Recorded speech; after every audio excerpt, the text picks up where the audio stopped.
Hello అందరికీ welcome back to my channel. నేనైతే ఇవాళ మీకోసం ఒక మంచి రెసిపీ చూపిస్తున్నాను. రంజాన్ స్పెషల్ కందుక కీర్ సోరకాయ పాయసం చాలా టేస్టీగా ఉంటుంది, హెల్దీ కూడా. ట్రై చేయండి తప్పకుండా. వీడియోని స్కిప్ చేయకుండా లాస్ట్ వరకు చూసేయండి. నా ఛానల్ ఇంకెవరైనా సబ్స్క్రైబ్ చేసుకోకపోతే ప్లీజ్ సబ్స్క్రైబ్ చేసుకోండి.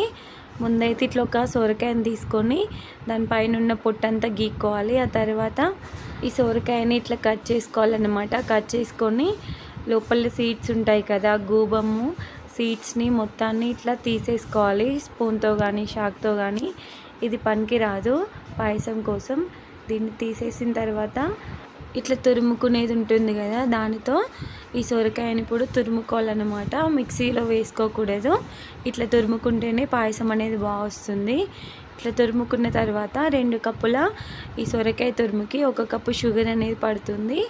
ఆ తర్వాత స్టవ్ పైన ఒక గిన్నెను పెట్టుకొని నెయ్యి అనేది యాడ్ చేసుకొని కొంచెం వేడైన తర్వాత మనం తురిమి పెట్టుకున్నాం కదా సొరకాయ తురిమిని కూడా వేసుకొని మంచిగా నెయ్యిలో ఫ్రై చేసుకోవాలన్నమాట.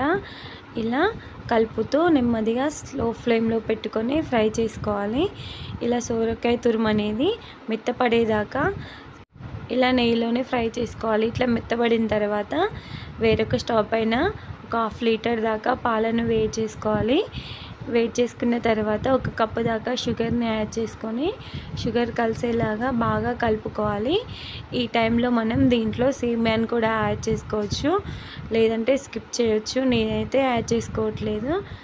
షుగర్ మొత్తం కరిగిపోయిన తర్వాత ఇలా ఒక 2-3 ఇలాచీలని పొడి చేసుకొని వేసుకోవాలి. ఇలాచీ పౌడర్ కూడా వేసిన తర్వాత మనం ఫ్రై చేసి పెట్టుకున్నాం కదా సొరకాయ తురుమును కూడా ఈ పాలల్లో యాడ్ చేసుకొని ఉడికించుకోవాలి నెమ్మదిగా.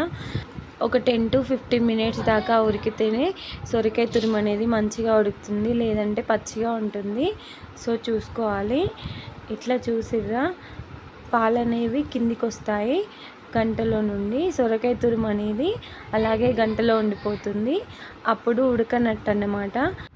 ఈ టైంలో మనం గ్రీన్ కలర్ ఫుడ్ కలర్ని యాడ్ చేసుకుంటే పాయసం అనేది మంచిగా కనబడుతుంది, లేదంటే స్కిప్ చేసేయచ్చు. ఒక 10 to 15 మినిట్స్ ఉడికించుకుంటే నేను ఇప్పుడు చూపిస్తున్నాను కదా, అలా ఉడికిన తర్వాత మనం పోస్తే చూసారా సొరకాయ తురుము కూడా ఆ గిన్నెలోనే పడిపోతుంది. అట్లా ఉడికితేనే పాయసం అనేది రెడీ అయిపోయినట్టు. ఇంకెందుకు ఆలస్యం, మీరు కూడా చేసుకొని తినేయండి. ఆ వీడియో కనుక నచ్చినట్లయితే లైక్ చేయండి, షేర్ చేయండి, కామెంట్ చేయండి. Thank you.